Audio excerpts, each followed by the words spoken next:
Tactical radio. Yeah, I'm kidding. We're going to compare these two. This is the Baofeng UV-25 original and the AR-152. So I wanted to talk about this just because this became kind of popular maybe around a year ago. And I went ahead and picked one up, and I've spent some time with it now. And there's some stuff I don't like about it, and I'm thinking about sending it back. And not because I don't like the radio, but mostly because I don't really have it in me to take on another collection of things. And I have another radio that I need to get. So I need to send some radios back. And I'm still in the window where I can send this one back. So I'm going to talk about what I don't like about it and if it's worth the $34 gas money and the Jeep to drive it into town to return it. Because I did pay only $34 for this, and you get a lot for $34. So there's that. But also, I've spent most of the year with the AR-152, so I'm already kind of familiar with its feature set. And it is basically a big green UV-5R, which I've had this for almost 10 years. So although the menu's a little bit different and the controls, it's basically the same radio, whereas this, you really do kind of get a lot more, but there's some annoyances, and we're going to go into that. But first of all, these are both, of course, supposed to be powerful radios. They're large radios. They're considered to be high battery capacity. I believe this is 5200, and this is supposed to be like 12,000, I believe, milliamps. And they're supposed to be powerful radios for hand transmitted, handheld radios.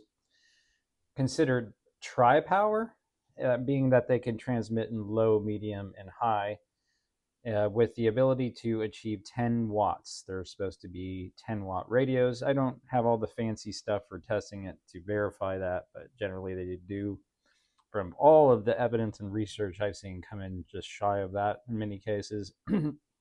So there's that. Now there's an obvious size difference as far as height with the AR-152, not including the antenna, coming in at 8 inches, and the UV-25, again without the antenna, coming in at just under 7 inches. It looks like almost I don't know, 6 7/8, I guess. I don't know, but it's almost an inch shorter. But now I don't have the exact weights. Unfortunately, I could not find my scale. Everything's we're moving, so everything's kind of all over the place. But the UV-25 feels significantly heavier to me. So there's that. If I can find the weights, maybe I'll put them up on the screen. So now, as far as the controls on the UV-25, they're fairly intuitive. You can, I guess, get red screen stays on. Frequency mode. I have not turned off the voice on this one yet, but the top button here, you get the NOAA. 3 to 4 feet. NOAA. So this button here, you can get local radio, which isn't coming in very good right now. And then down here is your flashlight, your very useful flashlight. And then the menu button is right here. And we're going to talk about the menu here in a minute. Exit, hold down the menu button to go in between channel mode and frequency mode. Oops, helps if you hit the right button. There you go. So very, very, basic functions. And then you just got your ability to scan. This little zigzag button is your scan button. And lockout button. So there's that. What I hate about this radio is the menu. Do you see the color? Do you see the backlight? Now, what I like about the AR-152 is it's essentially a big UV-5R, right? And so you can change the backlight color on this. This menu, I could not see this out in the Florida sun, and we do not have the strong Florida sun. Look at that. You see that? Let's see. I didn't actually want to change the squelch, so I'm just trying to step. See all these? It's hard to see even in here. and the contrast in that between, you know, the main menu and, you know, this is a newer radio, and quite frankly, they have technology. This is the new, you know, mini, which essentially has the same menu. Maybe it's a little bit more updated, but you know, here's the thing: this is basically a big battery chonkus version of the UV-5R-M Plus, being that one of the main differences and I would say advantages that you do get from the UV-25 that are not available in the AR-152 is, apart from the typical UHF and VHF frequencies, you can get, let me turn this off so I'm not negligently discharging and hitting buttons, but on the UV-25 you can get a lot of frequencies that you can't get on the AR-152. I mean, a whole wide range of them, to include air bands. And I should be able to get a graphic up here that shows that. But it's essentially a big, as I was getting ready to say, chonkus version of the UV-5RM Plus. I did say that a minute ago. But anyway, so I had to redo this video. So sometimes when you do videos twice, you forget what you said already. But I digress. One thing that I do think is really cool about the UV-25 is this knurled wheel of the actual control here, the knob. It's got a knurled knob, and it's just, it feels robust.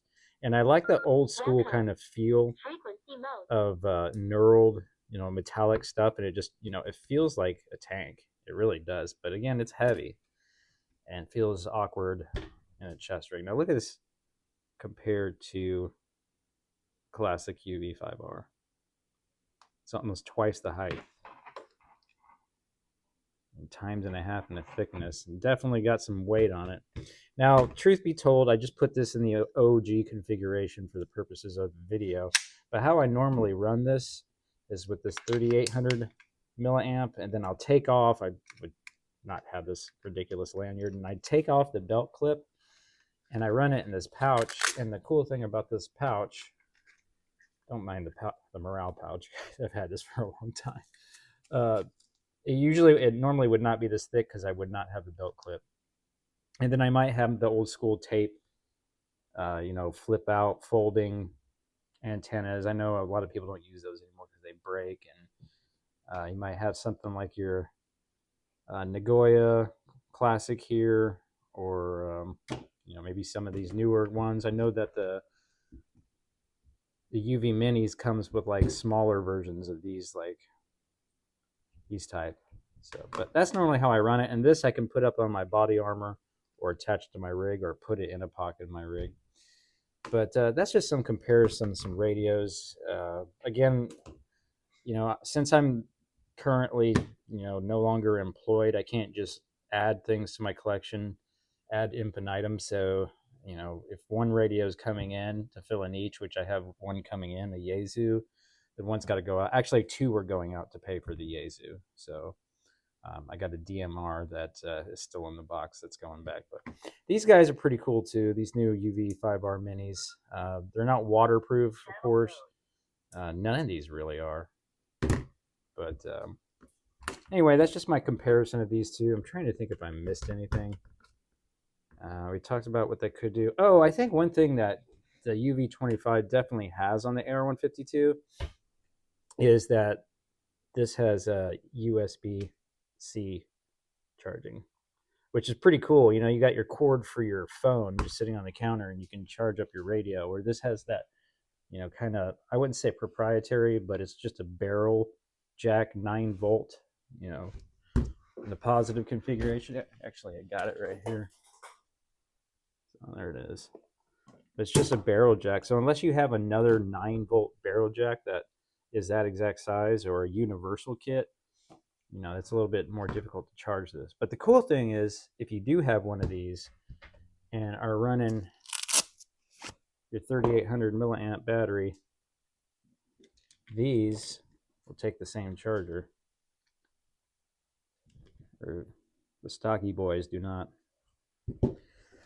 Just some radio chatter. I've been messing with radios a lot ever since, especially over the last couple months since I've been out of work, being that I don't have to use my phone that much and I don't really want to talk to people outside the homestead. So these make really great homestead communication tools, which is why I really gotten into them this year. But that's just a quick comparison between the Baofeng UV-25 and the AR-152. I guess my biggest complaint is the menu, and that's definitely a surmountable challenge.